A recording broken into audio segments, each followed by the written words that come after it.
শ্রম উপদেষ্টা brigadier general অবসরপ্রাপ্ত ডক্টর এম শাখাওয়াত হোসেন বলেছেন, কোনো শ্রমিককে কারখানার মালিক কালো তালিকাভুক্ত করতে পারবে না, এমন সিদ্ধান্ত নেওয়া হয়েছে। সাভারের গেন্ডা বালু মাঠে শহীদদের স্মরণে জুলাই পূর্ব গণজাগরণ 2020-25 পালন উপলক্ষে আয়োজিত শ্রমিক সমাবেশ আয়োজিত সমাবেশে প্রধান অতিথির বক্তব্যে তিনি এই কথা বলেন। এ সময় তিনি বলেন, সিবিআই নির্বাচনের মাধ্যমে নির্বাচিত প্রতিনিধিরাই সরকারের সাথে শ্রমিকদের সুযোগ সুবিধা নিয়ে আলাপ করবে।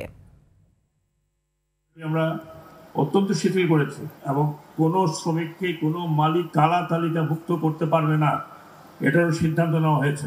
এবং প্রত্যেকটি কারখানায় ট্রেড ইউনিয়ন করার অধিকার রয়েছে। অন্ততপক্ষে মিনিমাম 5টি ট্রেড ইউনিয়ন একটি করবে। পরে একটি সিবিআই নির্বাচনের মাধ্যমে তারাই সরকারের সাথে দাবি দেওয়া আছে সেগুলো উত্থাপন করবেন এবং তারাই হবেন বার্গেনিং এজেন্ট।